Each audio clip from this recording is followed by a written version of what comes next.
Hello?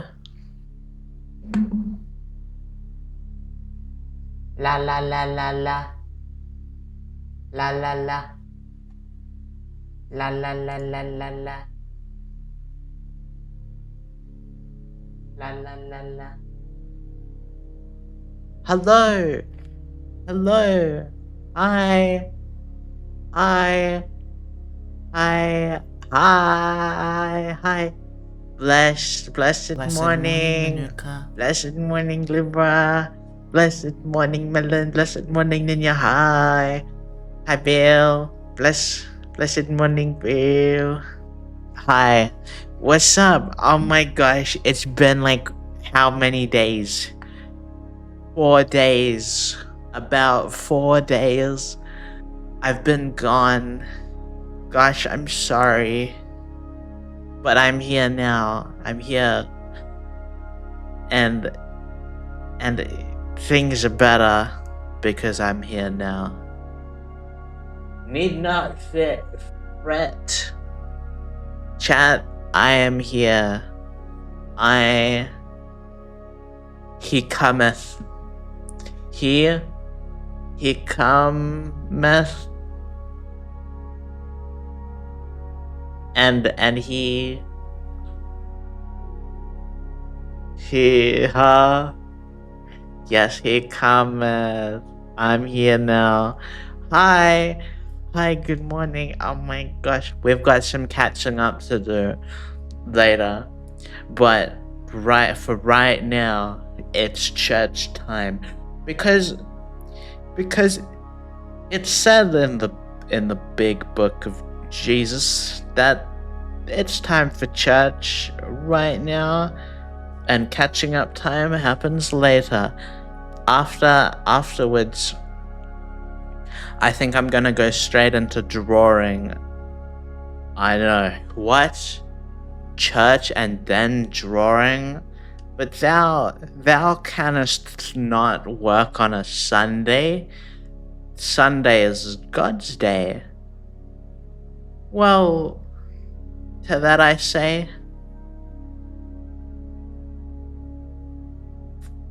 fuck you. Because I have a lot of work to do, and I have to draw. Because somebody accidentally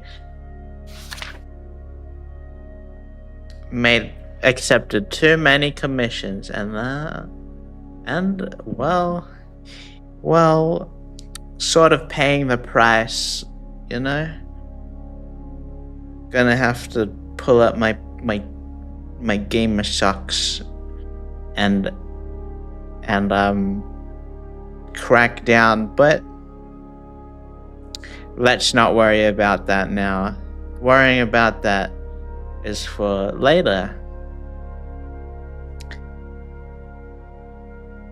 Who can tell us what happened last week in the big B, the big book, the big black book of the Bible? What happened? We finished the book of Joshua. Remember what happened? After the death of Moses, Joshua the prophet, the next prophet, he rose, and he was like, I'm Joshua.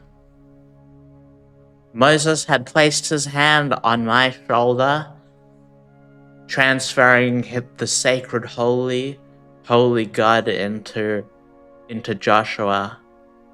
For when Moses died, he was not allowed to enter the land promised to the Israelites because he hit a rock with a stick.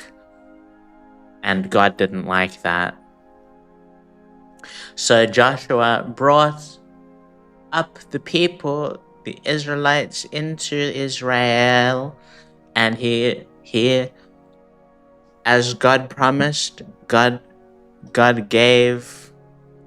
handed over the land and all the kings, and the Israelites slaughtered everybody in the land for because of the promise he made to Abraham, Isaac, and Jacob.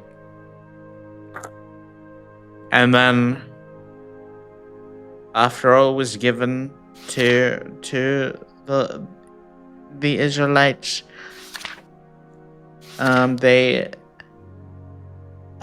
Joshua, he died.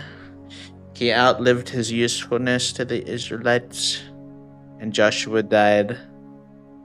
So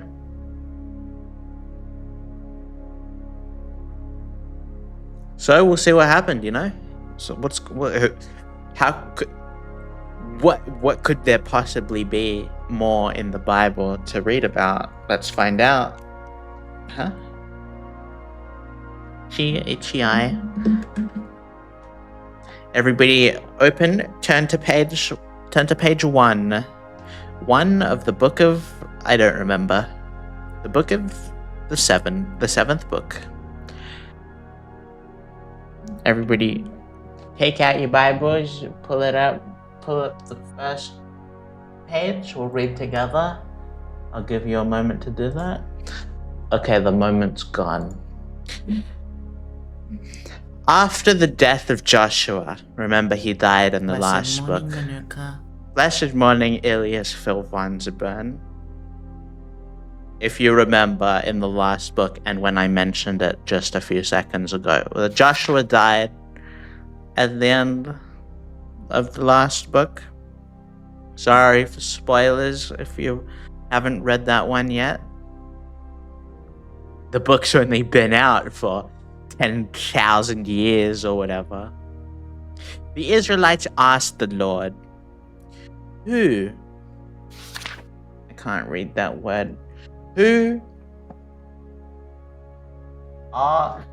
of us is to go up first to fight against the Canaanites? So I'm guessing there's still a couple rabble rousers in their land, in the land the Israelites were promised. The Lord answered, Judah shall go up. I have given the land into their hands. You remember Judah from Isaac? From Binding of Isaac? Who was one of the characters? Irrelevant, sorry. The men of Judah then said to the Simeonites, their fellow Israelites, come up with us into the territory allotted to us to fight against the Canaanites. We, in turn, will go with you into yours. So the Simeonites went with them. Must be the different Judah, because I think they're talking about a camp. The camp Judah? The men of Judah. Whoa. Come up with a... We, in turn, will go with you into yours. So the Simeonites went with them. When Judah attacked, the Lord gave the Canaanites and Perizzites into their hands, and they struck down 10,000 men at Bezek. It was there that they found Adoni-Bezek and fought against him, putting to rout the Canaanites and Perizzites. Adoni-Bezek fled, but they chased him and caught him, and cut off his thumbs and big toes. Why would they do that? That's harsh. I mean, you already have him, just kill him. You don't have to cut off his fingers and toes. What the hell?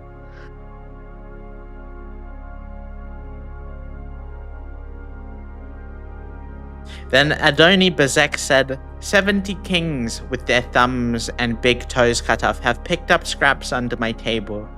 Now God has paid me back for what I did to them. They brought him to Jerusalem, and he died there. Oh, I see. So he was a king. What cut off all of his servants, all of his kings, toes and fingers. So, you know, an eye for an eye, a fingers and a big toes for a fingers and big toes. The men of Judah attacked Jerusalem also and took it. They put the city to the sword and set it on fire. After that, Judah went down to fight against the Canaanites living in the hill country, the Negev, and the western foothills. They advanced against the Canaanites living in Hebron, formerly called Kiriath Arba, and defeated Sheshai, Ahiman, and Talmai. From there they advanced against the people living in Debir. And Caleb said, I will give my daughter, Aksa, in marriage to the man who attacks and captures Kiriath Sepher. Othniel, son of Kenaz, Caleb's younger brother, took it. So Caleb gave his daughter, Aksa, into him in marriage. One day when she came to Othniel, she urged him to ask her father for a field. When she got off her donkey, Caleb asked her, What can I do for you? She replied, Do me a special favor. Since you have given me the land in Negev, give me also springs of water. So Caleb gave her the upper and lower springs. This was mentioned in the last book, I think. The descendants of Moses' father-in-law, the Kenite, went up from the city of palms with the people of Judah to live among the inhabitants of the desert of Judah in the Negev near Arad. Then the men of Judah went with the Simeonites, their fellow Israelites, and attacked the Canaanites living in Japhath, and they totally destroyed the city. Therefore it was called Hormah. Judah also took Gaza, Ashkelon, and Ekron, each city with its territory. The Lord was with the men of Judah. They took possession of the hill country, and they were unable to drive the people from their plains, because they had chariots fitted with iron. As Moses had promised, Hebron was given to Caleb, who drove it from the 3 sons of Anak. The Benjaminites, however, did not drive out the Jebusites who were living in Jerusalem. To this day, the Jebusites live there with the Benjamins. Why not? They didn't drive them out. But they are of sin, and God said, if you live with the people of sin, then they would be corrupt. Were they not listening? Now the tribes of Joseph attacked Bethel, and the Lord was with them. When they sent them to spy out Bethel, the spies saw a man coming out of the city, and they said to him, Show us how to get into the city, and we will see that you are treated well. So he showed them, and they put the city to the sword, but spared the man and his whole family. He then went to the land of Hittites, and he built a city and called it Luz, which is its name to this day. But Manasseh did not drive out the people of Bethshan, or Tanakh, or Dor, or Ibleam, or Megiddo, and their surrounding settlements, for the Canaanites were determined to live in that land. When Israel became strong, they pressed the Canaanites into forced labor, but never drove them out completely. Nor did Ephraim drive out the Canaanites living in Gezer, but the Canaanites continued to live there among them. Neither did Zebulun drive out the Canaanites living in Kithron or Naphthalol. So these Canaanites lived among them, but Zebulun did subject them to forced labor. Nor did Asher drive out those living in Akko or Sidon or Alab or Aksib or Helba or Aphek or Rehob. The Asherites lived among the Canaanite inhabitants of the land because they did not drive them out. Neither did Naphtali drive out those living in Beth Shemesh or Beth Anath, but the Naphthalis too lived among the Canaanite inhabitants of the land, and those living in Beth Shemesh and Beth Anath became forced laborers for them. The Amorites confined the Danites to the hill country, not allowing them to come down into the plain. And the Amorites were determined also to hold out in Mount Heres, Ajalon, and Sha'alabaim. But when the power of the tribes of Joseph increased, they were too pressed into forced labor. The boundary of the Amorites was from Scorpion Pass to Selah and beyond. The angel of the Lord went up from Gilgal to Bochim and said, I brought you up out of Egypt and led you into the land I swore to give to your ancestors.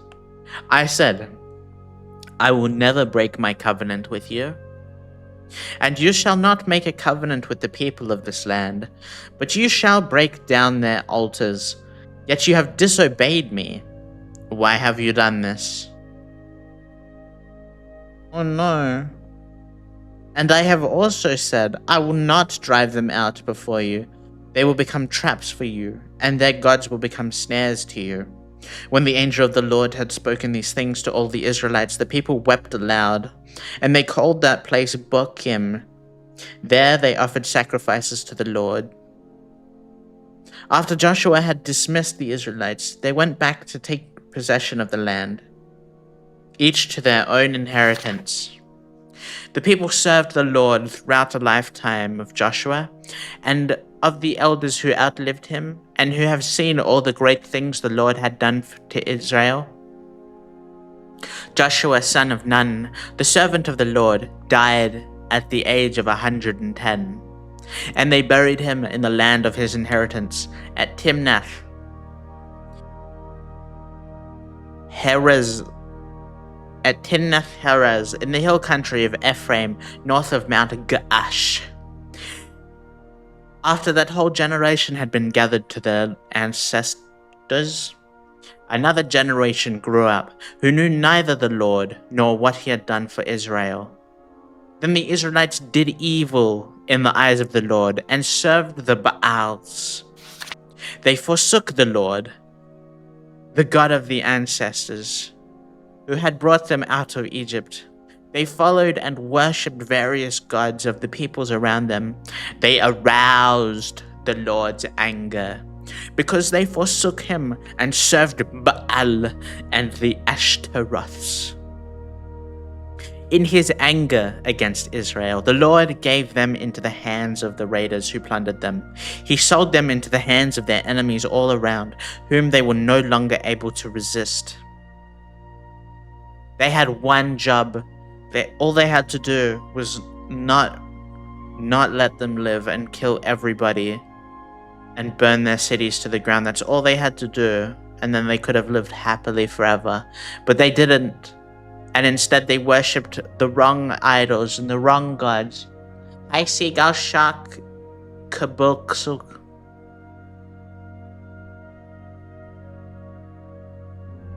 In his anger against Israel, the Lord gave...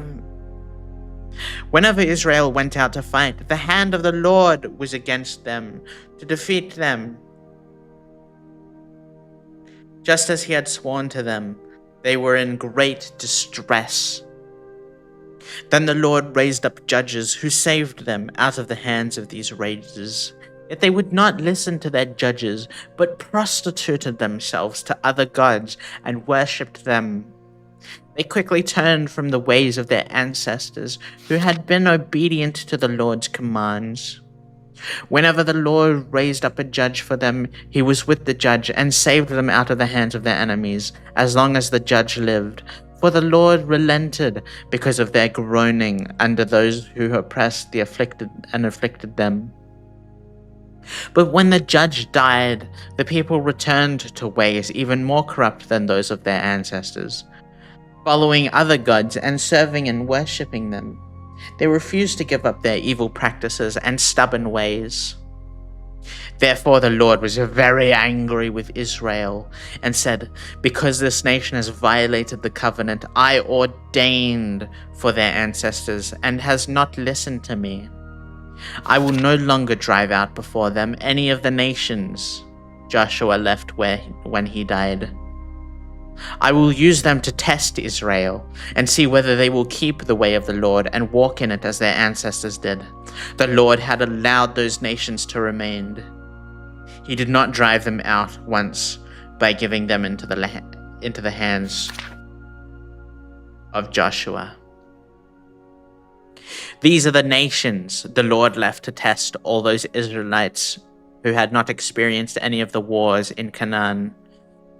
He did this only to teach warfare to the descendants of the Israelites who had not had previous battle experience. The 5 rulers of the Philistines, all the Canaanites, the Sidonites, and the Hivites, living in the Lebanon mountains from Mount Baal. They were left to test the Israelites to see whether they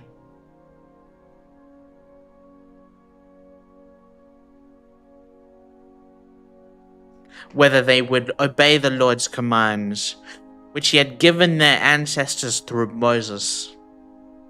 The Israelites lived among the Canaanites, Hittites, Amorites, Perizzites, Hivites, and Jebusites. They took their daughters in marriage and gave their own daughters to their sons and served their gods. Exactly the things God told them not to do. The Israelites did evil in the eyes of the Lord. They forgot the Lord their God and served Baals and the Asherahs. The anger of the Lord burned against Israel, so that he sold them into the hands of the Cushan Rishathaim, king of Aram Naharaim, to whom the Israelites were subject for 80 years. But when they cried out to the Lord, he raised up for them a deliverer, Othniel, son of Kenaz, Caleb's younger brother, who saved them. The Spirit of the Lord came on him, so that he became Israel's judge and went to war. The Lord gave Cushan-Rishathaim, king of Aram, into the hands of Othniel, who overpowered him. So the land had peace for 40 years, until Othniel, son of Kenaz, died. Again, the Israelites did evil things in the eyes of the Lord, and because they did this evil, the Lord gave Eglon, king of Moab, power over Israel. Getting the Ammonites and the Amalekites to join him, Eglon came and attacked Israel, and they took possession of the city of the palms. The Israelites were subject to Eglon, king of Moab, for 18 years. Again, the Israelites cried out to the Lord, and he gave them a deliverer, Ehud, a left-handed man, the son of Gera, Good morning, Manuka. the Benjaminite. Hi, Dusty. Good morning. Bless. Whoop. Bless. Are you having a holy day today? You better be not sinning today. I better not catch you sinning.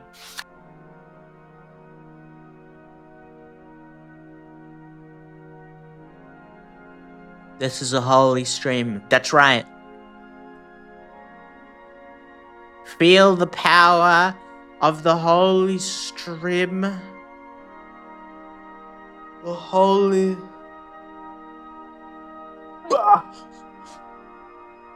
Why can't we continue? We don't have... There's no cults here.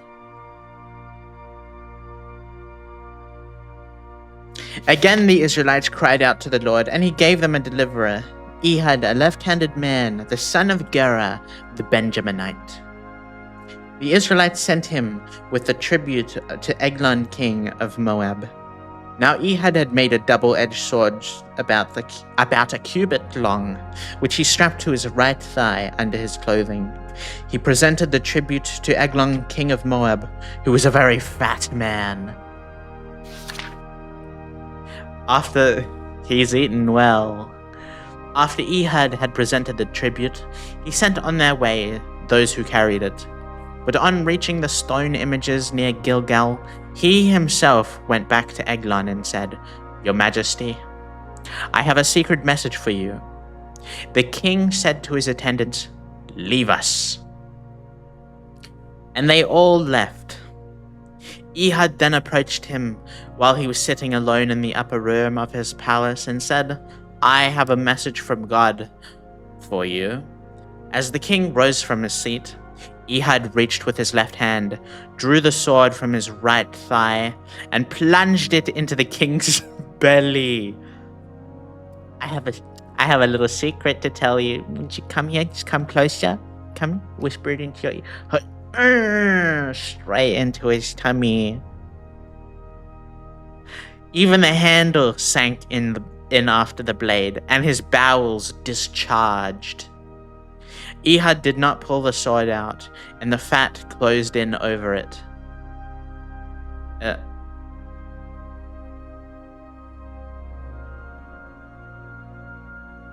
Then Ehud went to the porch. He shut the doors of the upper room behind him and locked them.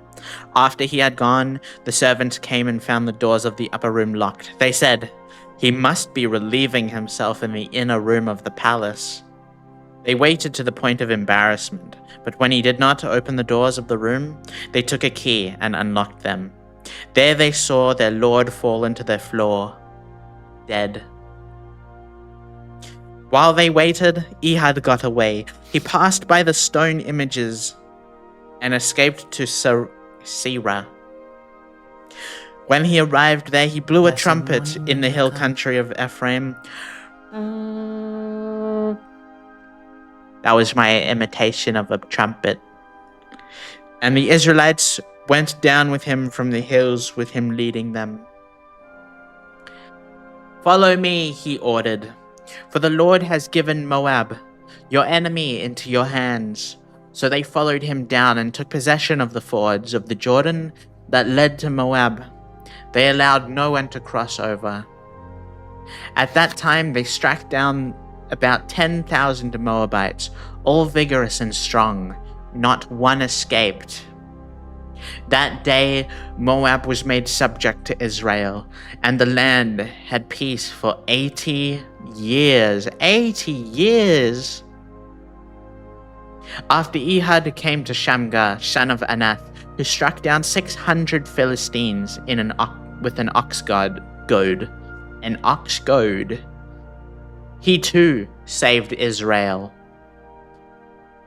After the Israelites did the evil in the eyes of the Lord, now that Ehud... Sorry, pull it back. Hold on. Again the Israelites did evil in the eyes of the Lord, now that Ehud was dead. So the Lord sold them into the... They never learn. They never learn. So the Lord sold them into the hands of Jabin, king of Canaan, who reigned in Hazor. Sisera, the commander of his army, was based in Harosheth Hagoyim. Because he had 900 chariots fitted with iron and had cruelly oppressed the Israelites for 20 years, they cried out to the Lord for help.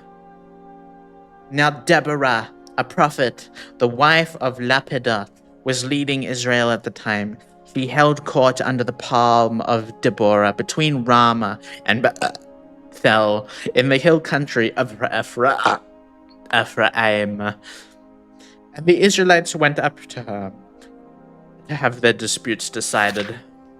She sent for Barak, son of Abinoam, from Kadesh in Naphtali, and said to him, "The Lord, the God of Israel, commands you, go.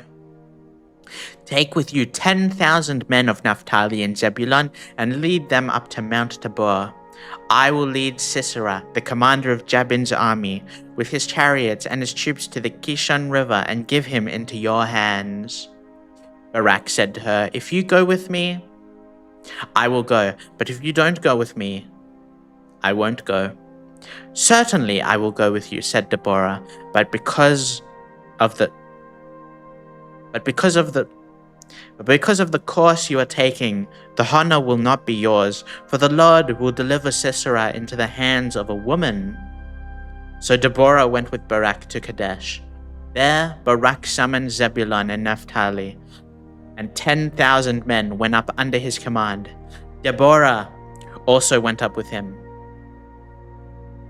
Now Heber, the Kenite, had left the other Kenites, the descendants of Hobab, Moses' brother-in-law, and pitched his tent by the great tree in Zananim, near Kadesh.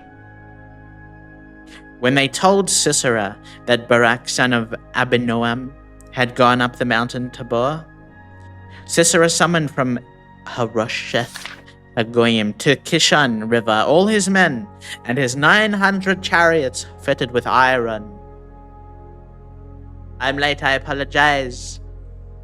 It's alright, that's alright, you're late. God understands. And God forgives tardiness, but he does not forget tardiness. But he will forgive.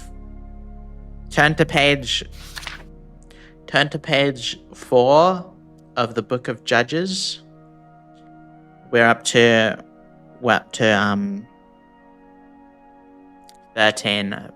4:13 of Judges. Sisera summoned from Hagorath Hagoyim to the Kishon River all his men and his 900 chariots fitted with iron. Then Deborah said to Barak, "Go! This is the day the Lord has given Sisera into your hands. Has not the Lord gone ahead of you?"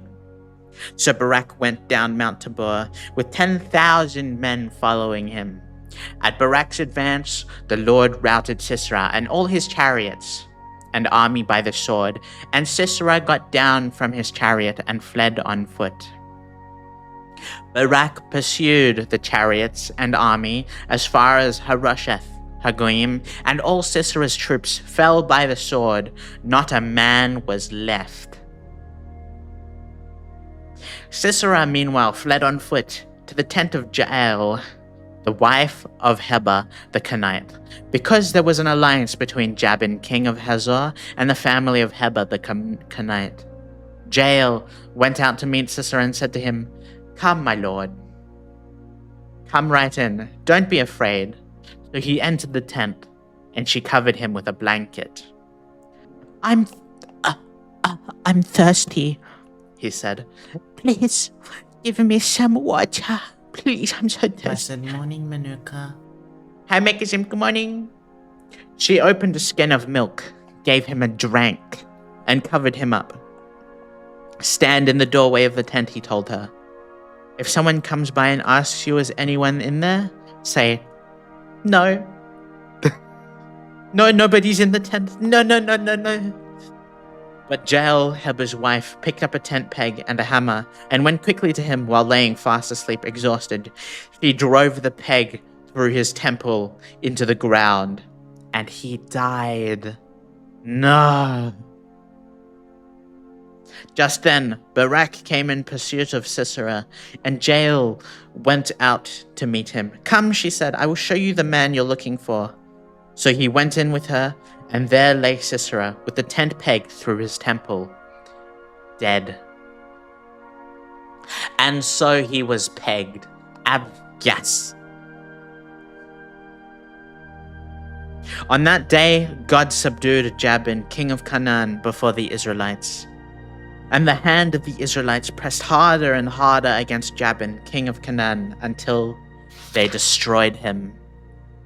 On that day, Deborah and Barak, son of Abinoam, sang this song.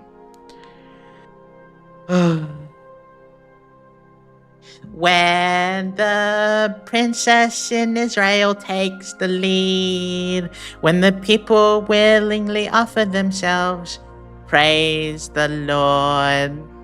Hear this, you kings. Listen, you rulers. Even I, will sing to the Lord. I will praise the Lord, the God of Israel, in song. When you, Lord, went out from Seir, when you marched from the land of Edom, the earth shook, the heavens poured, the clouds poured down water. The mountains quaked before the Lord, the one of Sinai before the Lord, the God of Israel.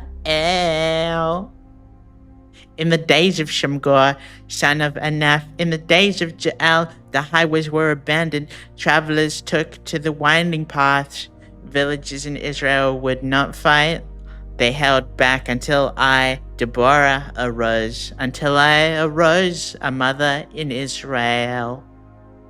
God chose new leaders when the war came to city gates, but not I, shield or spear was seen among 40,000 in Israel.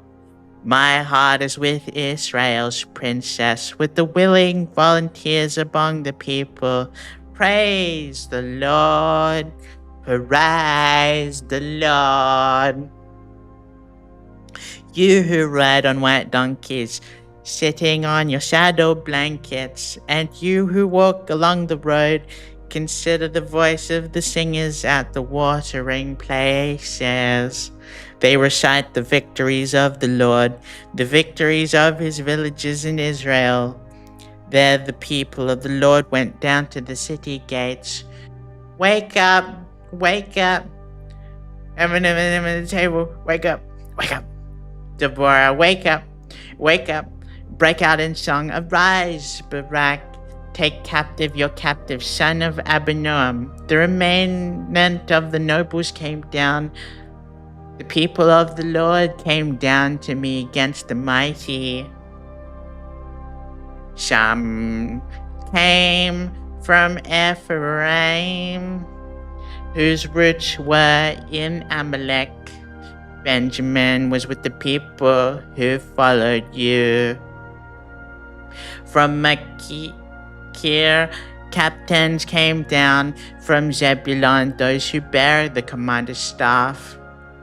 The princess of Issachar were in Deborah. Yes, Issachar was with Barak, sent under his command into the valley. In the districts of Reuben, there was much searching of heart. Why did you stay among the sheep pens, though? Hear the whistling for the flocks? In the districts of Reuben, there was much searching of heart. Gilead stayed beyond the Jordan, and Dan, why did he linger by the ships? Asher remained on the coast and stayed in his coves. The people of Zebulun risked their very lives, so did Naphtali on the terraced fields. Kings came, they fought. The kings of Canaan fought at Tanakh by the waters in Megiddo. They took no plunder of silver. From the heavens they stars fought. From the courses they fought against Sisera. The river Kishon swept them away. The age-old river, the river Kishon. March on, my soul, be strong. Then thundered the horses' hooves, galloping, galloping, go his mighty steeds.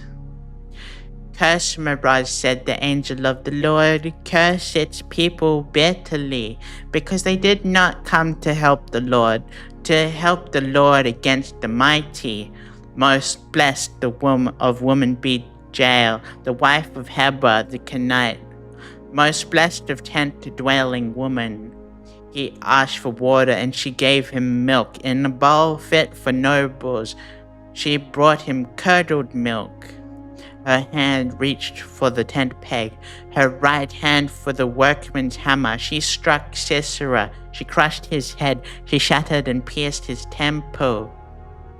At her feet he sank, he fell, there he lay. At her feet he sank, he fell, where he sank, there he fell, dead.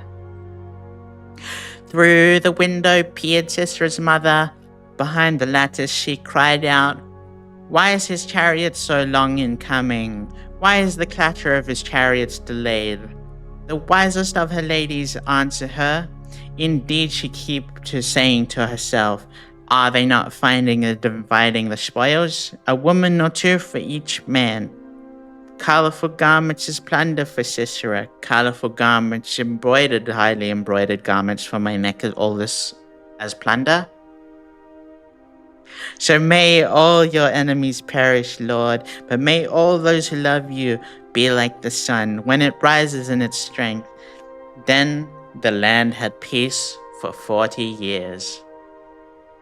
The Israelites did evil in the eyes of the Lord. And for 7 again? Again? And for 7 years he gave them into the hands of the Midianites, Because the power of Midian was so oppressive, the Israelites prepared shelters for themselves in mountain clefts, caves, and strongholds. Whenever the Israelites planted their crops, the Midianites, Amalekites, and other eastern peoples invaded the country. They camped on the land and ruined the crops all the way to Gaza, and did not spare a living thing for Israel, neither sheep, nor cattle, nor donkeys. They came up with their livestock and their tents like swarms of locusts. It was impossible to count them or their camels. They invaded the land to ravage it. Midian so impoverished the Israelites, they cried out to the Lord for help. When the Israelites cried out to the Lord because of Midian, he sent them a prophet who said, "This is what the Lord, the God of Israel, says. I brought you up out of Egypt, out of the land of slavery. I rescued you from the hand of the Egyptians, and I delivered you from the hand of your oppressors. I drove them out before you and gave you their land. I said to you, I am the Lord your God. Do not worship the gods of the Amorites, in whose land you live, but you have not listened to me. The angel of the Lord came down and sat under the oak in the Ophrah that belonged to Josh the Abiezrite, where his son Gideon was threshing wheat in a winepress to keep it from the Midianites. When the angel of the Lord appeared to Gideon, he said, "The Lord is with you, mighty warrior."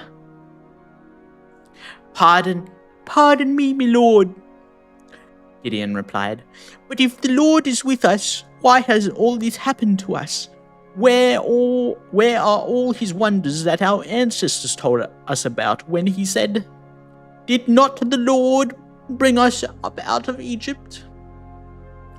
But now the Lord has abandoned us and given us into the hand of Midian." The Lord turned to him and said, "Go, in the strength you have, and save Israel out of Midian's hand. Am I not sending you?" "Pardon me, my lord," Gideon replied. "But how can I save Israel?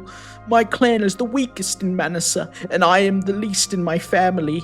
The Lord answered, "I will be with you, and you will strike down the Midianites, leaving none alive."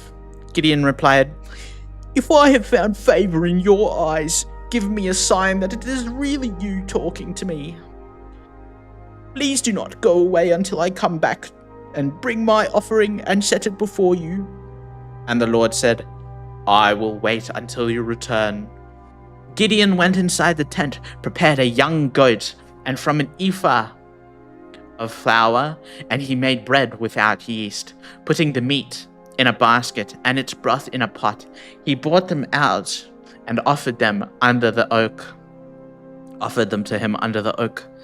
The angel of God said to him, "Take the meat and the unleavened bread, place them on this rock, and pour out the broth." And Gideon did so. Then the angel of the Lord touched the meat and the unleavened bread with the tip of the staff, and that was in his hand. Fire flared from the rock, consuming the meat and bread, and the angel of the Lord disappeared. When Gideon realized that it was the angel of the Lord, he exclaimed, "Alas, sovereign Lord, I have seen the angel of the Lord face to face." But the Lord said to him, "Peace, do not be afraid. You are not going to die." So Gideon built an altar to the Lord there and called it "The Lord is Peace." To this day it stands in Ophrah of the Abiezrites. I thought you weren't meant to make altars.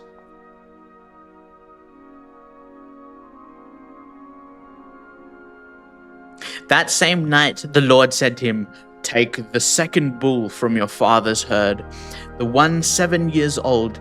Tear down your father's altar to Baal and cut down the Asherah pole beside it. Then build the proper kind of altar to the Lord your God on top of this height. Using the wood of the Asherah pole that you cut down, offer the second bull as a burnt offering." So Gideon took 10 of his servants and did as the Lord told him. But because he was afraid of his family and the townspeople, he did it at night rather in the daytime. In the morning, when the people of the town got up, there was a Baal's altar demolished. Is Baal's altar, is that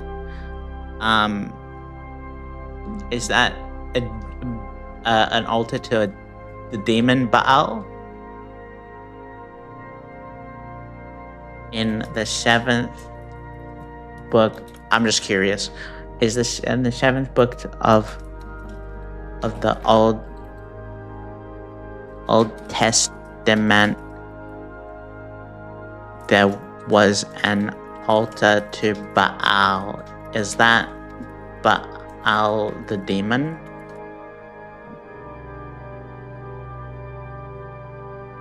No. The Baal mentioned in the Old Testament is not the same as a later demon, though the later traditions turned him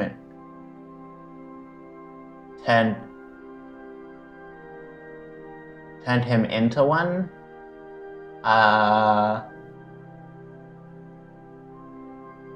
Baal means Lord, Master, Owner. It was a title. So they were praying to their like king or something. ChatGPT is unable to load. All good.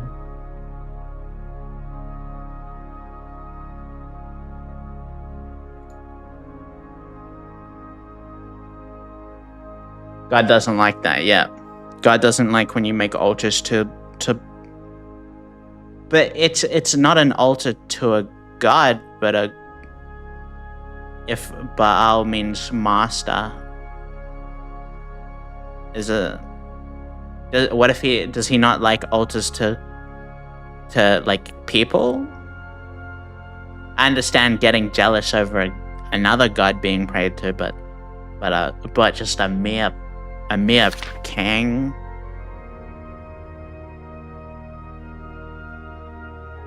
In the morning, when the people of the town got up, there was Baal's altar demolished, with the Asherah pole beside it cut down, and the second bull sacrificed on the newly built altar.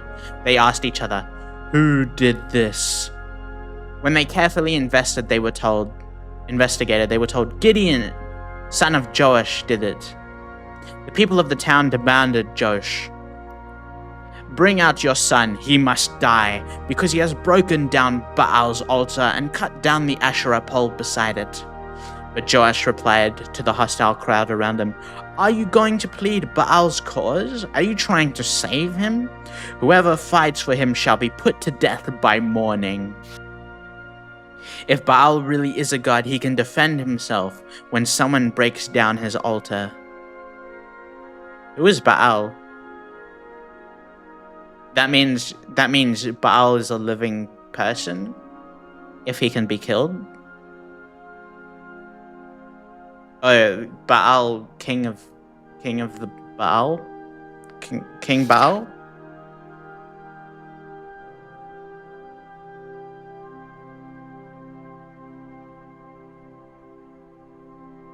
So because Gideon broke down Baal's altar, they gave him the name Jerubbaal that day, saying, "Let Baal contend with him." Now all the Midianites, Amalekites, and other eastern peoples joined forces and crossed over the Jordan and camped in the valley of Jezreel. Then the Spirit of the Lord came on Gideon, and he blew a trumpet, summoning the Abiezrites to follow him. He sent messengers throughout Manasseh, calling them to arms, and also into Asher, Zebulun, and Naphtali, so that they too went up to meet them. Gideon said to God, "If you will save Israel by my hand, as you have promised, look, I will place a wool fleece on the threshing floor. If there is dew only on the fleece, and all of the ground is dry, then I will know that you will save Israel by my hand, as you said." And that is what happened. Gideon rose early The next day, he has squeezed the fleece and wrung out all the dew, a bowl full of water. Then Gideon said to God, "Do not be angry with me. Do not be angry with me. Let me make just one more request. Allow me to one more test with the fleece, but this time make the fleece dry and let the ground be covered with dew." That night God did so. Only the fleece was dry. All the ground was covered with dew. He could have said, "God, if it's really you, if we will really if all of the cities will fall by my hand, make me win the lottery to prove to me that I will win the war." He could have done that, but he missed an opportunity. Early in the morning, Jerubbaal, that is Gideon, and all his men camped at the spring at Horeb. The camp of Midian was north of them, in the valley near the hill of Moreh. The Lord said to Gideon, "You have too many men. I cannot deliver Midian into their hands, or Israel would boast against me." What? Early in the morning, all his men camped at the spring of Horeb. The camp of Midian was north. The Lord said to Gideon, "You have too many men. I cannot deliver Midian into their hands, or Israel would boast against me. My own strength has saved me." I see. So because the Israelites' forces are overwhelming, they could just say that it wasn't. They need to be overwhelmed themselves. Now announce to the army, anyone who trembles with fear may turn back and leave Mount Gilead. So 22,000 men left, while 10,000 remained. Really? Imagine that. Imagine saying that nowadays. "Oh, please, American government, please, I'm too scared to go to war. I'm too scared to..." Death. Put him to death. Treasonous. Death. But the Lord said to Gideon, "There are still too many men. Take them down to the water, and I will thin them out for you. There. If I say, 'This one shall go with you,' he shall go. But if I say, 'This one shall not go with you,' he shall go. He shall not go." Hi, mating press expert. Good morning. Good morning. What's a mating press? Amen. Yes, amen. Is that like a newspaper press?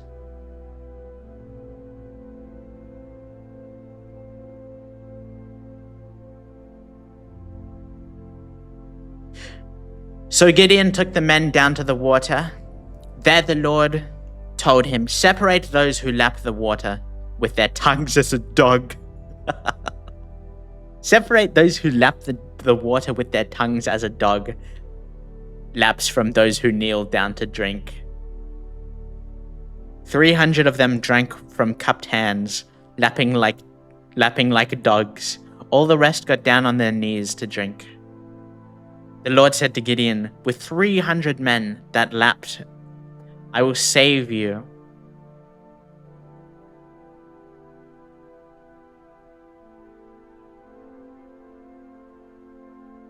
"300 of them drank, lapping that lapped, I will save you and give them it." So the dog likes when people lap the water, not when people bow down to drink water. I would have thought the other way around, but I'm not God, so. Let all the others go home. So Gideon sent. I can't even picture that as a form of drinking, like cupping the water into the hands. I get, but not like leaning back and drinking it. They lick it up off their hands like a dog. You guys drink like that? Have you seen anybody drink like that? That's weird. I don't know though. Maybe it was just what you had to do back in those days.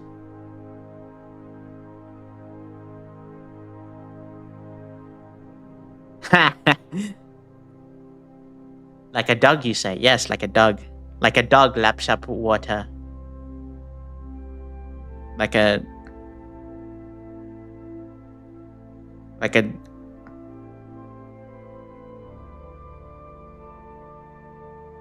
But we don't drink like dogs, so that wouldn't even make sense, because a dog's tongue forms a bowl. Maybe back in those days, they were evolved they had like tongues like dogs, where they could make cup it with their tongues like a bowl.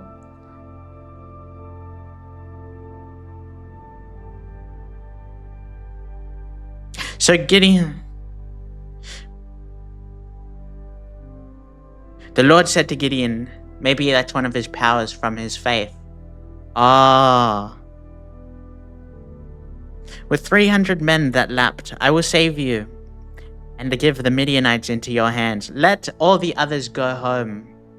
So Gideon sent the rest of the Israelites home, but kept the 300 who took over the provisions and trumpets of the others. Now the camp of Midian lay below him in the valley. During that night, the Lord said to Gideon, get up, go down against the camp, because I am going to give it into your hands. If you are afraid to attack, go down to the camp. Excuse me, oh my gosh, I'm so sorry. I'm so gassy. I had a lot of mac and cheese yesterday. Because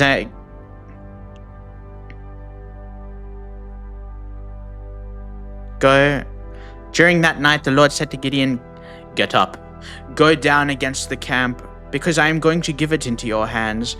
If you are afraid to attack, go down to the camp with your servant Purah, and listen to what they are saying. Afterward, you'll be encouraged to attack the camp. So he and Purah, his servant, went down to the outposts of the camp. The Midianites, the Amalekites, and the other eastern people had settled in the valley, thick as locusts. Their camels could no more be counted than the sand on the seashore. Gideon arrived just as a man was telling a friend his dream. I had a dream, he was saying. A round loaf of barley bread came tumbling into the Midianite camp. It struck the tent with such force that tent overturned and collapsed. His friend responded, this can be nothing other than the sword of Gideon, son of Joash, the Israelite. God has given the Midianites and the whole camp into his hands. As you would assume what a dream meant. Dividing the 300 men into 3 companies, he placed trumpets and empty jars in the hands of all of them, with torches inside. Watch me, he told them. Follow my lead. When I get to the edge of camp, do exactly as I do. When I and all who are with me blow our trumpets, then from all around the camp blow yours and shout, for the Lord and for Gideon. Gideon and the 100 men with him reached the edge of the camp at the beginning of the middle watch. Just as they had changed the guard, they blew their trumpets and broke the jars 19, that were in their hands. Hi, Sir Cogito 13. Good morning. The 3 companies blew the trumpets and smashed the jars, grasping their torches in their left hands and holding in their right hands the trumpets they were to blow. They shouted, the sword for the Lord and for Gideon. While each man held his position around the camp, all the Midianites ran, crying as they fled. When the 300 trumpets sounded, the Lord caused the men throughout the camp to turn on each other with their swords. The army fled to Beth Shittah, towards Jarrah, as far as the border of Abel Maholah near Tabath.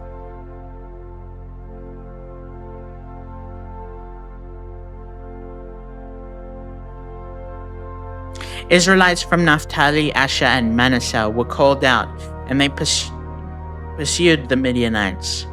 Gideon sent messengers throughout the hill country of Ephraim, saying, "Come down against the Midianites and seize the waters of the Jordan ahead of them, as far as Beth Barah." So all the men of Ephraim were called out, and they seized the waters of the Jordan, as far as Beth Barah. They also captured 2 of the Midianite leaders, Oreb and Zeb. They killed Oreb at the rock of Oreb, and Zeb at the winepress of Zeb. They pursued the Midianites and brought the heads of Oreb and Zeb to Gideon, who was by the Jordan. Now the Ephraimites asked Gideon, "Why have you treated us like this? Why didn't you call us when you went out to fight Midian?" And they challenged him vigorously. But he answered, "What have I accomplished compared to you? Aren't the gleanings of Ephraim's grapes better than the full grape harvest of Abiezer?" God gave Oreb and Zeb, the Midianite leaders, into your hands. What was I able to do compared to you? At this, their resentment against him subsided. Gideon and his 300 men, exhausted yet keeping up the pursuit, came to the Jordan and crossed it. He said to the men of Sukkoth, Give my troops some bread. They are worn out, and I'm still pursuing Zebah and Zalmunna, the kings of Midian." But the officials of Sukkoth said, "Do you already have the hands of Zebah and Zalmunna in your possession? Why should we give bread to your troops?" Then Gideon replied, "Just for that, when the Lord has given Zebah and Zalmunna into my hand, I will tear your flesh with the desert thorns and briars." From there he went up to Peniel and made the same request for them, but they answered as the men of Sukkoth had. So he said to the men of Peniel, When I return in triumph, I will tear down this tower." Now Zebah and Zalmunna were in Karkor with a force of about 15,000 men, all that were left of the armies of the eastern peoples. 120,000 swordsmen had fallen. Gideon went up by the route of the nomads east of Nobah and Jogbehah and attacked them unsuspecting army. Zebah and Zalmunna, the 2 kings of Midian, fled, but he pursued them and captured them, routing their entire army. Gideon, son of Joash, then returned from the battle by the pass of Heres. He caught a young man of Sukkoth and questioned him, and then the young man wrote down for him the names of the 77 officials of Sukkoth, the elders of the town. Then Gideon came and said to the men of Sukkoth, "Here are Zebah and Zalmunna, about whom you taunted me by saying, 'Do you already have the hands of Zebah and Zalmunna in your possession? Why should we give bread to your exhausted men?' He took the elders of the town and taught the men of Sukkoth a lesson by punishing them with desert thorns and briars. He also pulled down the tower of Peniel and killed the men of the town. Then he asked Zebah and Zalmunna, 'What kind of men did you kill at Tabor?' 'Men like you,' they answered, each one with the bearing of a prince. Gideon replied, 'Those were my brothers, the sons of my own mother. As surely as the Lord lives, if you had spared their lives, I would not kill you.' Turning to Jether, his oldest son, he said, 'Kill them!' But Jether did not draw his sword, because he was only a boy and was afraid. Zebah and Zalmunna said, 'Come, do it yourself. As is the man, so is his strength.' So Gideon stepped forward and killed them, and took the ornaments off their camels' necks.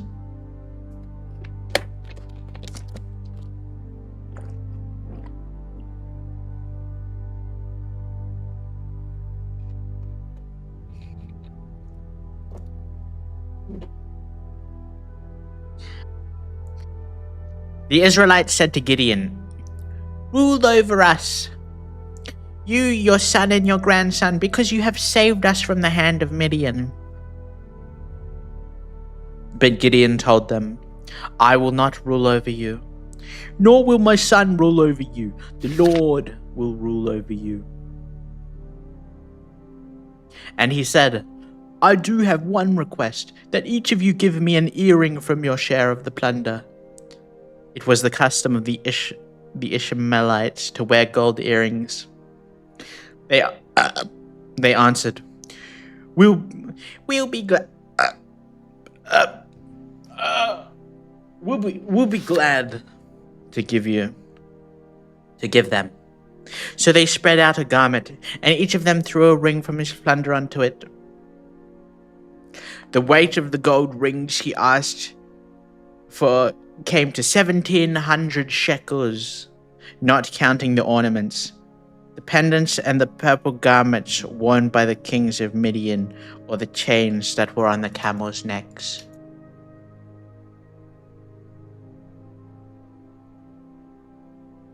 How much is 1,700 shekels to USD?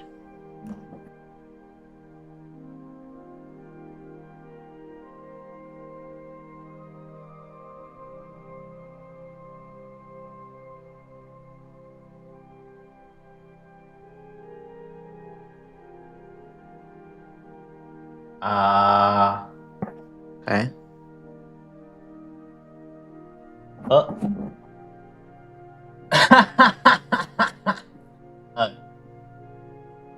I thought it said like 1/3 of a dollar.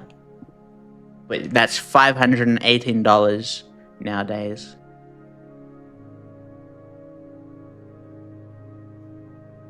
But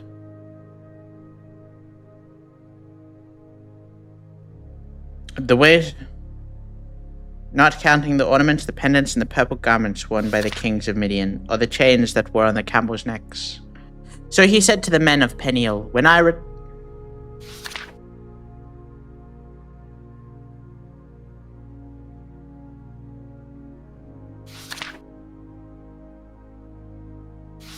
Blessed morning, Manuka.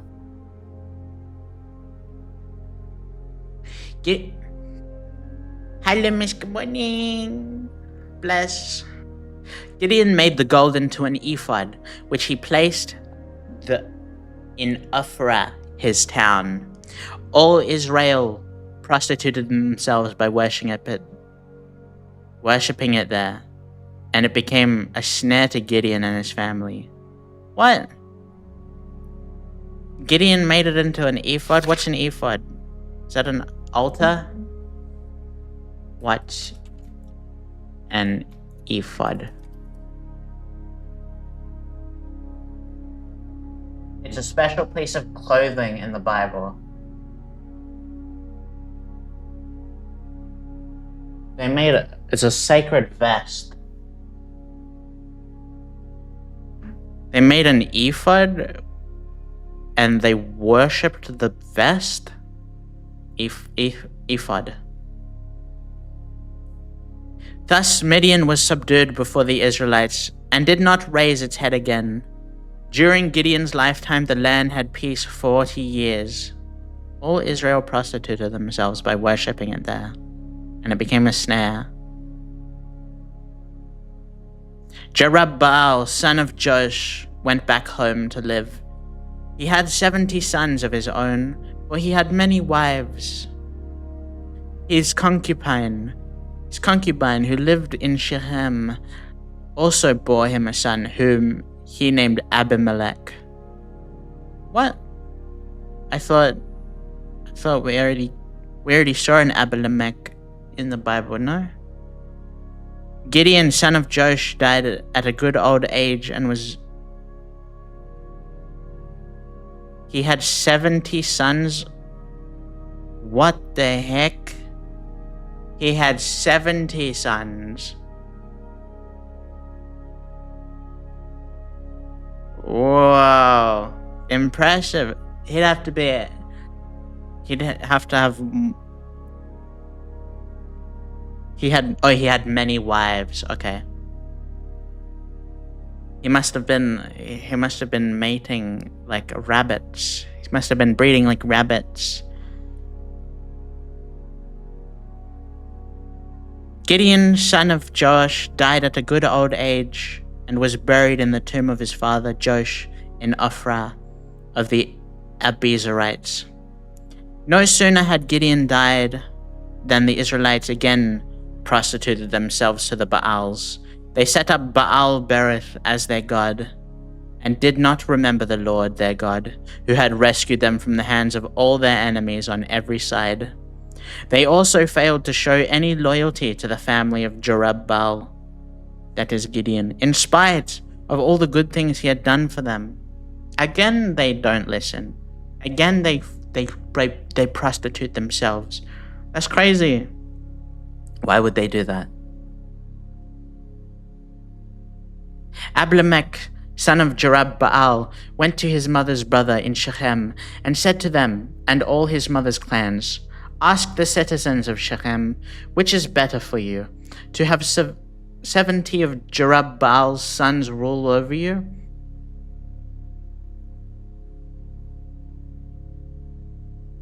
or just one man?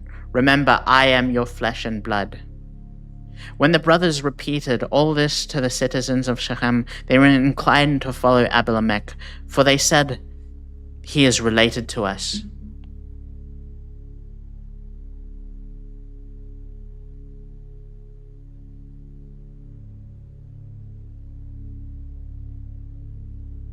He is related to us.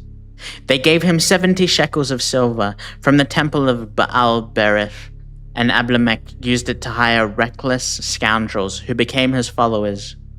He went to his father's home in Ophrah, and on one stone murdered his 70 brothers, the sons of Jerubbaal. But Jotham, the youngest of his son of Jerubbaal, escaped by hiding. Then all the citizens of Shechem and Beth Millo gathered beside the great tree at the pillar of Shechem to crown Abimelech king.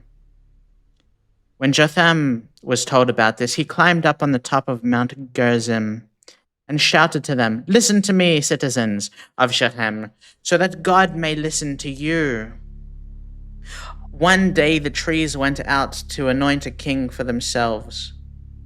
They said to the olive tree, "Be our king." But the olive tree answered, "Should I give up my oil, by which both gods and humans are honored, to hold sway over the trees?"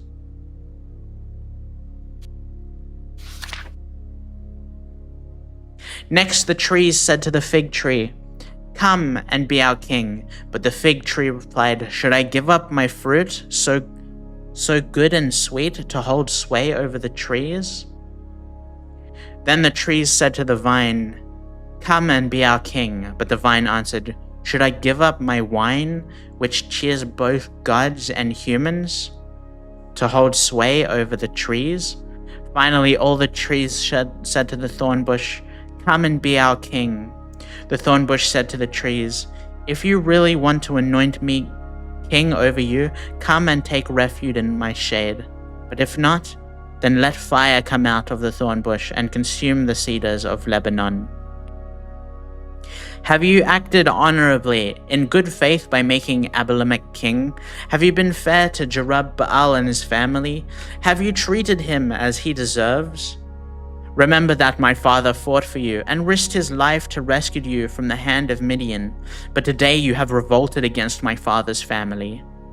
You have murdered his 70 sons on a single stone, and have made Abimelech, the son of his female slave, king over the citizens of Shechem, because he is related to you. So have you acted honorably and in good faith towards Jerubbaal and his family today? If you have, may Abimelech be your joy, and may you be his too. But if you had not, let fire come out from Abimelech and consume you, the citizens of Shechem and Beth Millo, and let fire come out of you, the citizens of Shechem and Beth Millo, and consume Abimelech.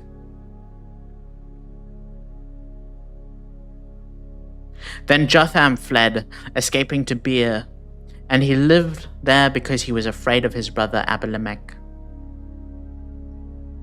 After Abimelech had governed Israel 3 years, God stirred up animosity between Abimelech and the cities of Shechem, so that they acted treacherously against Abimelech. God did this in order that the crime against Jerubaal's 70 sons, the shedding of their blood, might be avenged on their brother Abimelech and on the citizens of Shechem, who had helped him murder his brothers. In opposition to him, these citizens and Shechem set men on the hilltops to ambush and rob everyone who passed by. And this was reported to Abimelech. Now Gaal, son of Ebed, moved with his clan into Shechem, and its citizens put their confidence in him. After they had gone out into their fields and gathered the grapes and trodden them, they held a festival in the temple of their god. While they were eating and drinking, they cursed Abimelech. Then Gaal, son of Ebed, said, "Who is Abimelech, and why should we Shechemites be subjected to him? Isn't he Jerubaal's son, and isn't Zebul his deputy? Serve the family of Hamor, Shechem's father. Why should we serve Abimelech? If only these people were under my command, then I would get rid of him. I would say to Abimelech, 'Call out your whole army.'" When Zebul, the governor of the city, heard what Gaal, son of Ebed said, he was very angry.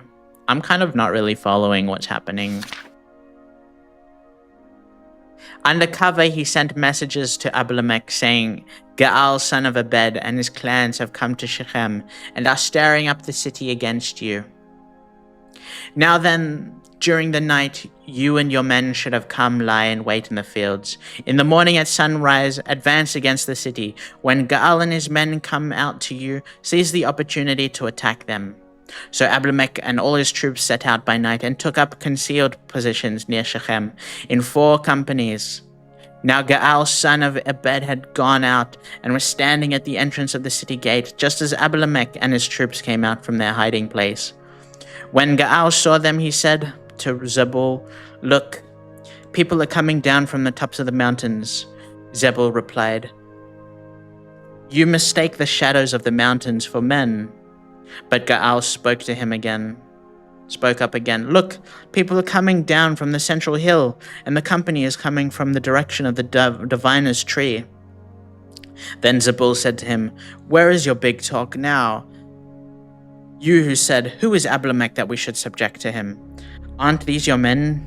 Aren't these the men you ridiculed? Go out and fight them." So Gaal led out the citizens of Shechem and fought Abimelech.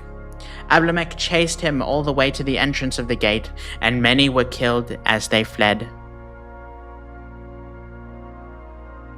Then Abimelech stayed in Arumah, and Zebul drove Gaal and his clans out of Shechem. The next day, the people of Shechem went out in the fields, and this was reported to Abimelech. So he took his men, divided them into 3 companies, and set an ambush in the fields. When he saw the people coming out of the city, he arose to attack. Abimelech and the companies with him rushed forward to a position at the entrance of the city gate. Then 2 companies attacked those in the fields and struck them down. All that day, Abimelech pressed his attack against the city until he had captured it and killed its people. Then he destroyed the city and scattered salt over it. Wait, are we rooting for Abimelech or Baal now? I don't... On hearing this, the citizens in the tower of Shechem went into the stronghold of the temple of El-Berith. When Abimelech heard this, they had assembled there. He and all his men went up Mount Zalmon. He took an axe and cut off some branches, which he lifted to his shoulders. He ordered the men with him, "Quick, do what you have seen me do." So all the men cut branches and followed Abimelech. They piled them against the stronghold and set it on fire, with the people still inside. So all the people in the tower of Shechem, about 1,000 men and women, also died. I just hope everyone has fun. So next, Abimelech went to the Bez and besieged it and captured it. Inside the city, however, was a strong tower to which all the men and women, all the people of the city had fled. The had locked themselves in and climbed up on the tower roof. Abimelech went to the tower and attacked it. But as he approached the entrance to the tower and set it on fire, a woman dropped an upper millstone on his head and cracked his skull. Hurriedly, he called to the armor bearer, "Draw your sword and kill me, so they can't say, 'A woman killed me.'" So his servant ran him through, and he died. When the Israelites saw that Abimelech was dead, they went home. Thus God repaid the wickedness that Abimelech had done to his father by murdering his 70 brothers. God also made the people of Shechem pay for all of their wickedness. The curse of Jotham, son of Jerubbaal, came on them. I see now. So because they had not done right by the family, the fire of Abimelech rained upon them. After the time of Abimelech, a man of Issachar named Tola, son of Puah, the son of Dodo, rose to save Israel. Again, he lived in Shamir, in the hill country of Ephraim. He led Israel 23 years. Then he died and was buried in Shamir. That's it. That's his entire story. He lived, and then he led, and then he died. Nothing special happened. He was followed by Jair of Gilead, who led Israel 22 years. He had 30 sons who rode 30 donkeys. They controlled 30 towns in Gilead, which to this day are called Havoth Jair. When Jair died, he was buried in Kamon. Again, the Israelites did evil in the eyes of the Lord. Oh man, I can't take it anymore. Why are they doing this? Nah.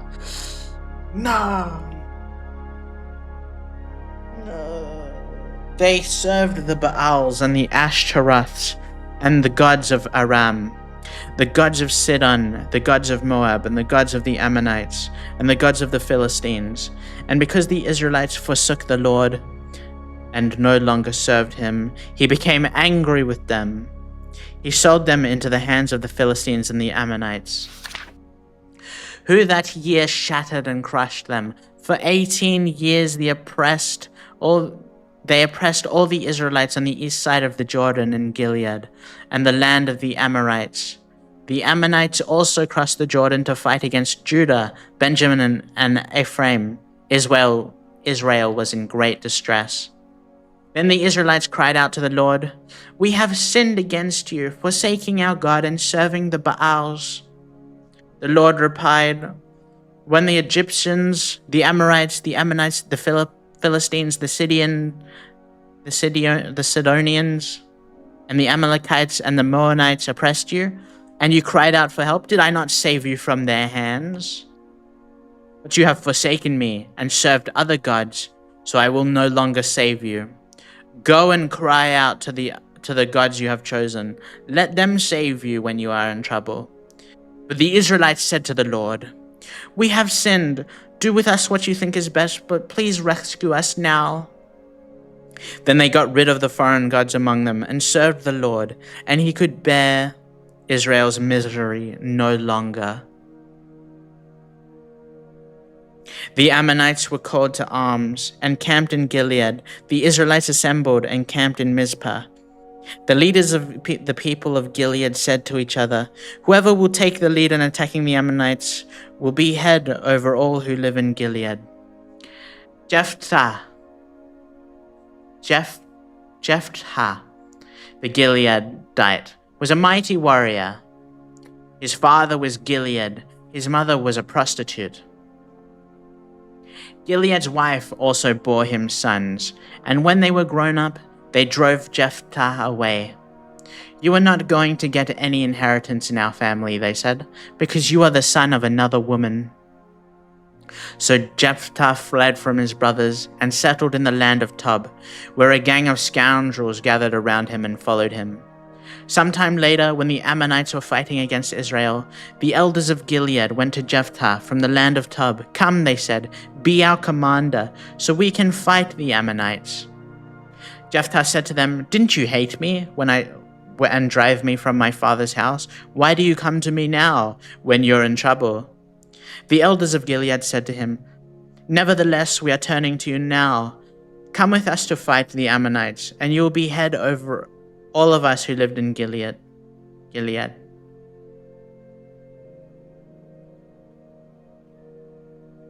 Jephthah answered, "Suppose you take me back to fight the Ammonites, and the Lord gives them to me. Will I really be your head?" The elders of the Gilead replied, "The Lord is our witness. We will certainly do as you say."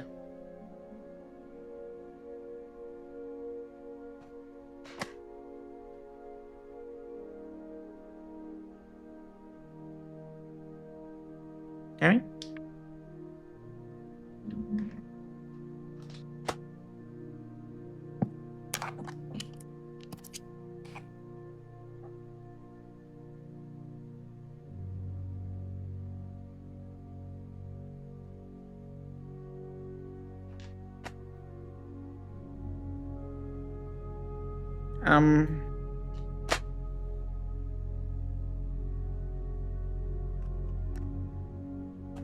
Hold on. Hold on. Uh-oh.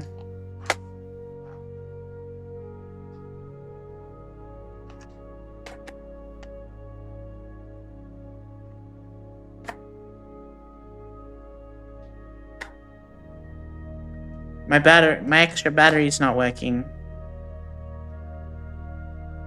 My battery pack's not working. This is not good. Wait. I got it.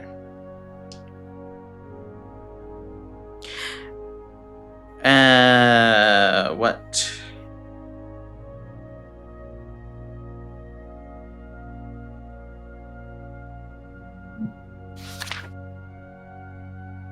So Jephthah went to the elders of Gilead, and the people made him head commander and commander over them, and he repeated all his word before the Lord in Mizpah. Then Jephthah sent messengers to the Ammonite king with the question, "What do you have against me that you have attacked my country?" The king of the Ammonites answered Jephthah's messengers, "When Israel came up out of Egypt, they took away my land from the Arnon to the Jabbok, all the way to the Jordan. Now give it back peaceably." Jephthah sent back messages to the Ammonites king, saying, "This is what Jephthah says, Israel did not take the land of Moab or the land of the Ammonites, but when they came up out of Egypt, Israel went through the wilderness to the Red Sea and unto Kadesh. Then Israel sent messengers to the king of Edom, saying, 'Give us permission to go through your country,' but the king of Edom would not listen. They sent also to the king of Moab, and he refused, so Israel stayed at Kadesh. Next they traveled through the wilderness, skirted the lands of Edom and Moab, passed along the eastern side of the country of Moab, and camped on the other side of the Arnon. They did not enter the territory of Moab, for the Arnon was its border. Then Israel sent messengers to Sihon, king of the Amorites, who ruled in Heshbon, and said to him, 'Let us pass through your country to our own place.' Sihon, however, did not trust Israel to pass through his territory. He mustered all his troops and encamped at Jahaz and fought with Israel. Then the Lord, the God of Israel, gave Sihon and his whole army into the Israel's hands, and they defeated them. Israel took over the land of the Amorites who lived in that country, capturing all of it from the Arnon to the Jabbok and from the desert to the Jordan. Now, since the Lord of God of Israel has driven the Amorites out before his people Israel, what right have you to take it over?" What? So the debate is we came and fought and won and killed everybody, and the people took it back from the Israelites, and then the Israelites came in. What right do you have to take it? from us, even though they took it from somebody else. No?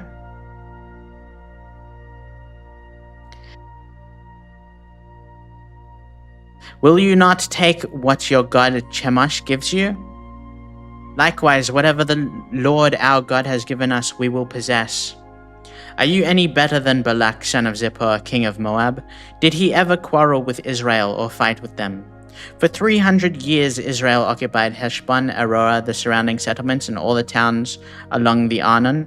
Why didn't you retake them during that time? I have not wronged you, but you are doing me wrong by waging war against me. Let the Lord, the judge, decide the dispute this day between the Israelites and the Ammonites. Well, I guess if it's been 300 years, I guess it's a bit of a different story. The king of Ammon, however, paid no attention to the messenger Jephthah sent him. Then the Spirit of the Lord came on Jephthah. He crossed Gilead and Manasseh, passed through Mizpah of Gilead, and from there he advanced against the Ammonites. And Jephthah made a vow to the Lord. If you give the Ammonites into my hands, whatever comes out of the door of my house to meet me, when I return in triumph from the Ammonites, will be the Lord's, and I will sacrifice it as a burnt offering. Then Jephthah went over to fight the Ammonites, and the Lord gave them into his hands. He devastated 20 towns from Aurora to the vicinity of Minnith, as far as Abel Karamim. Thus Israel subdued Ammon. When Jephthah returned to his home in Mizpah, who should come out to meet him but his daughter, dancing to the sound of timbrels? She was only a child, except for her he had neither son nor daughter. When he saw her, he tore his clothes and cried, "Oh no, my daughter, no. You have brought me down and I am devastated. I have made a vow to the Lord I cannot break." "My father," she replied, "you have given your word to the Lord. Do to me just as you promised. Now that the Lord has avenged you of your enemies, the Ammonites. But grant me this one request," she said. "Give me 2 months to roam the hills and weep with my friends, because I will never marry." "You may go," he said. And he let her go for 2 months. She and her friends went into the hills and wept because she would never marry. After the 2 months, she returned to her father, and he did to her as he had vowed, and she was a virgin. From this comes the Israelite tradition. God, I hope sacrificing your daughter doesn't become a tradition. From this comes that each year the young women of Israel go out for 4 days to commemorate the daughter of Jephthah the Gileadite. Oh, I see. The Ephraimite forces were called out, and they crossed over to Zaphon. They said to Jephthah, I wonder if they still do that.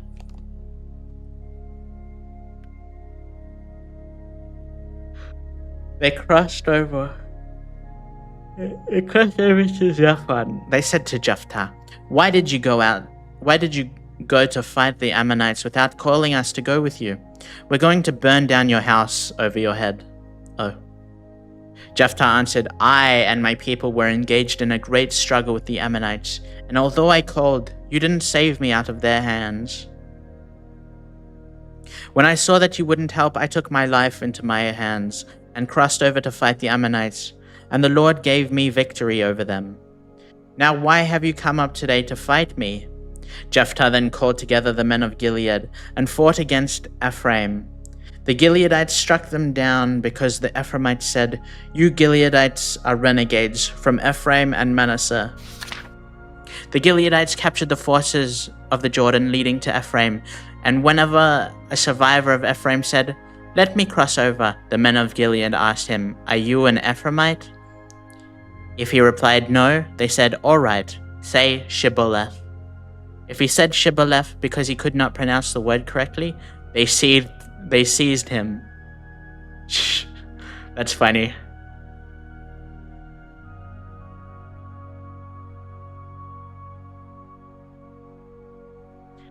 and killed him at the fords of the Jordan.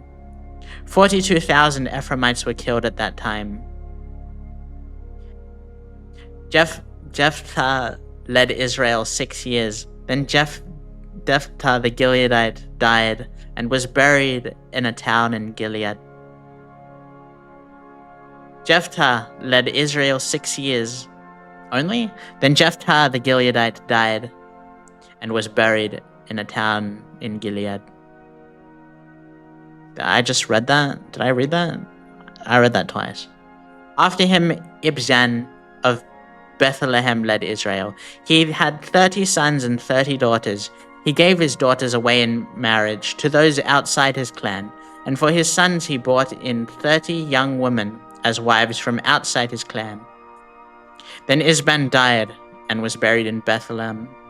After that, Elon and the Zebulonite led Israel 10 years.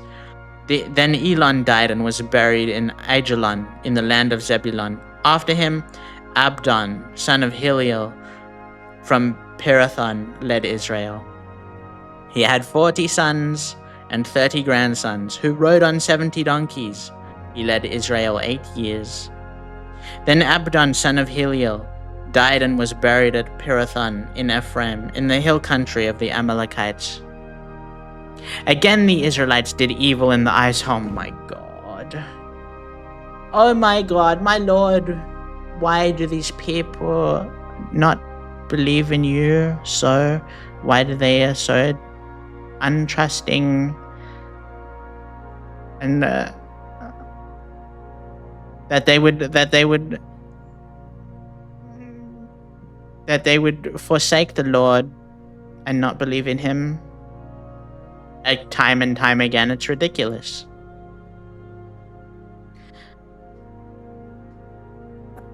Again, the Israelites did evil in the eyes of the Lord. So the Lord delivered them into the hands of the Philistines for 40 years. 40 years, a certain man of Zorah named Manoah from the clan of the Danites had a wife who was childless, unable to give birth. The angel of the Lord appeared to her and said, "You are barren and childless, but you are going to become pregnant and give birth to a son. Now see to it that you drink no wine or other fermented drink, and that you do not eat anything unclean. You will become pregnant and have a son whose head is never to be touched by a razor, because the boy is to be a Nazirite, dedicated to God from the womb.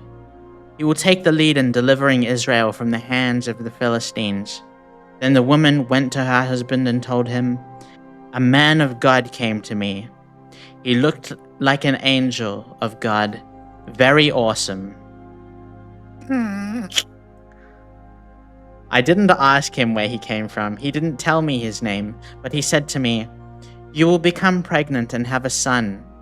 Now then, drink no wine or other fermented drink, and do not eat anything unclean, because the boy will be a Nazirite, of God from the womb until the day of his death.' Then Manoah prayed to the Lord, 'Pardon your servant, Lord. Beg you to let the man of God you sent to us come again to teach us how to bring up the boy who is to be born.' God heard Manoah, and the angel of God came again to the woman while she was out in the field, but her husband, Manoah, was not with her. The woman hurried to tell her husband, 'He's here, the man who appeared to me the other day.' Manoah got up and followed his wife. When he came to the man, he said, 'Are you the man who talked to my wife?' 'I am,' he said. So Manoah... Oh, I misread for a second. I thought it just said, so Manoah killed him. So Manoah asked him, 'When your words are fulfilled, what is to be the rule that governs the boy's life and work?' The angel of the Lord answered, 'Your wife must do all that I have told her. She must not eat anything that comes from the grapevine, nor drink any wine or other fermented drink, nor eat anything unclean. She must do everything I have commanded her.' Manoah said to the angel of the Lord, 'We would like you to stay until we have prepared a young goat for you." The angel of the Lord replied, "Even though you detain me, I will not eat any of your food. But if you prepare a burnt offering and offer it to the Lord..." Manoah did not realize that it was an angel of the Lord. Brackets. Then Manoah inquired of the angel of the Lord, "What is your name, so that we may honor you when your word comes true?" He replied, "Why do you ask my name? It is beyond your understanding." Then, "Good morning, Luna. Good morning." Then Manoah took a young goat together with the grain offering and sacrificed it on a rock to the Lord. And the Lord did an amazing thing while Manoah and his wife watched. As the flame blazed up from the altar toward the heaven, the angel of the Lord ascended in the flame.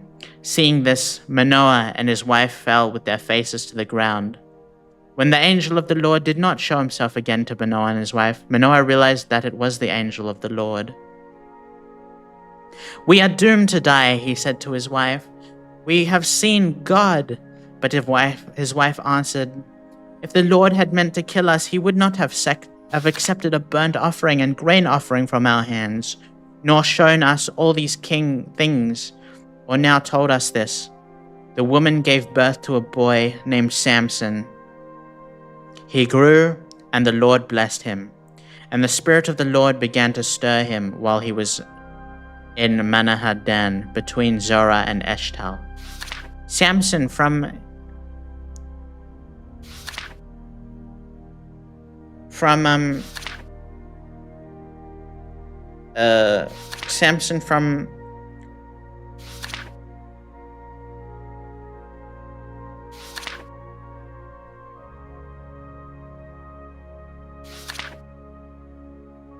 The Binding of Isaac.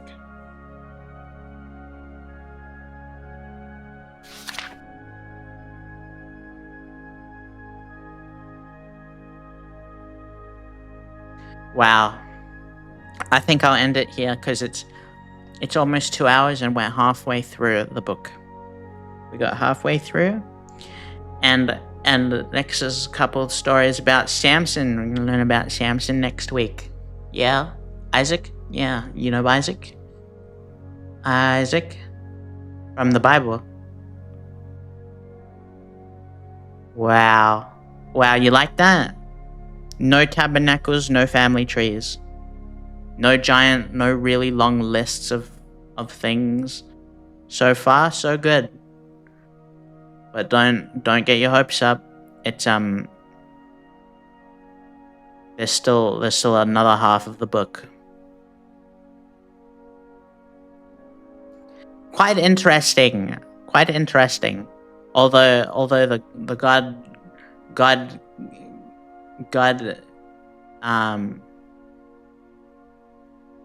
although the people keep losing faith in the Lord, but the Lord still provides. He punishes, but he still provides. He keeps giving chances. He's so nice. Other people are but a stupid people. What keep not listening to the Lord and falling upon false idols. I don't know how that keeps happening. Like, the other gods must be pretty good if they are willing to pray to other gods that aren't their God originally. The same God who brought them up out of Egypt with plagues and split the sea. The gods the new gods that they pray to must be like crazy. They keep picking wrong, yeah. They must be crazy. They must be like, I don't know.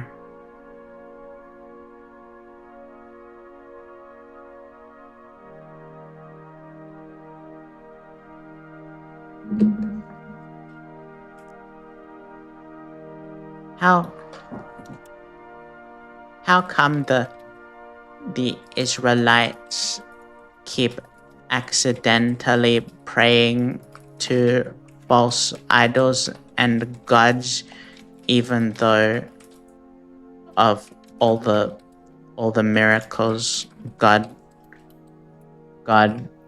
performs.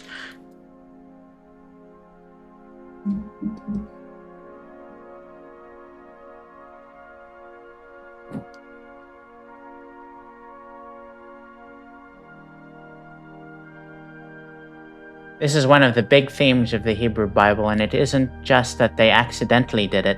They did it.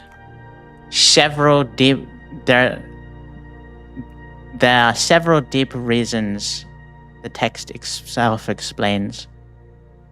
The Israelites lived surrounded by nations that worshipped many gods. Baal, which is the god of storm and fertility. Asherah, the mother goddess. Dagon, Moloch, Chemosh. These gods were part of daily life and the religion. When Israel settled there, they were constantly exposed to other religions.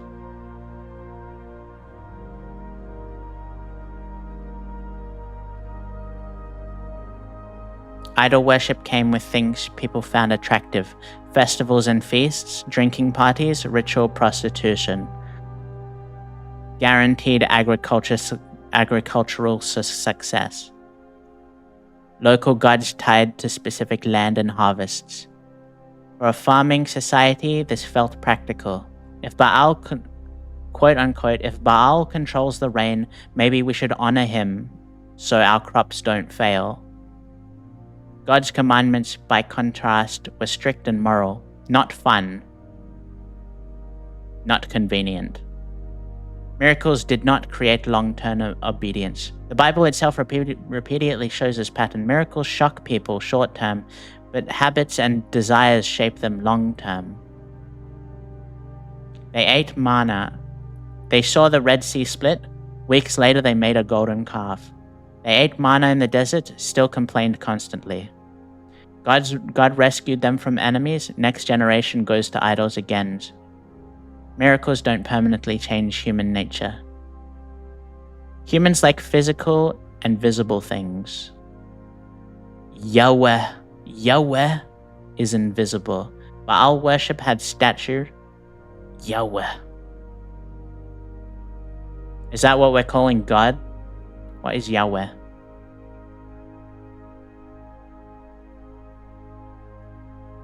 Baal worship had statues, poles, altars, or icons you could touch. Many Israelites wanted a visible symbol of God.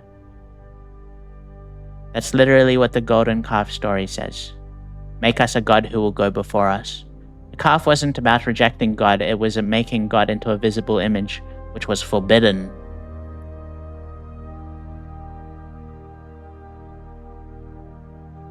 Every generation's had to relearn the covenant. The book of Judges emphasizes a cycle. That's what we're reading. Israel forgets God, worships idols, gets conquered, cries out. God sends a judge, they return to God, judge dies, cycle restarts.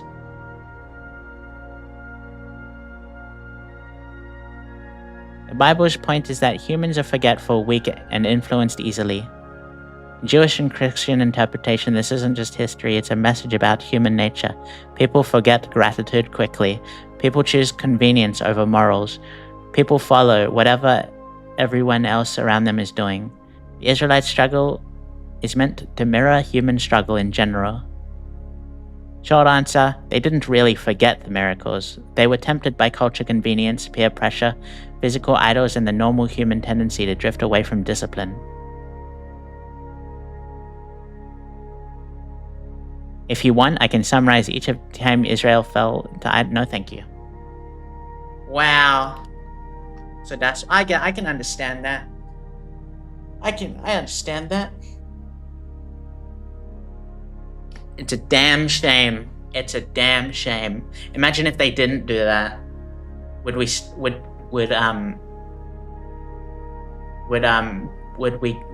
be having big miracles to this day? Would Israel completely take over the entire world? Would it by now Israel would be the entire world and everybody would be Israel?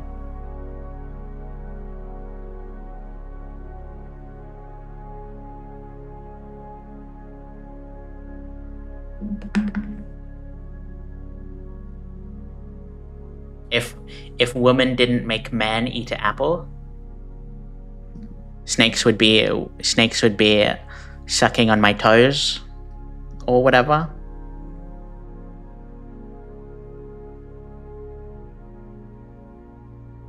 Ooh, you know what? They should make a snake robot. Like a snake robot. What is like a snake? But you can like an AI snake robot, and you could be like, "Hey, snake robot, go get me a cold brewski beer," and then it swims to it slithers down to the fridge, and then it gets up on all fours and pulls out its hand and grabs me a brewski.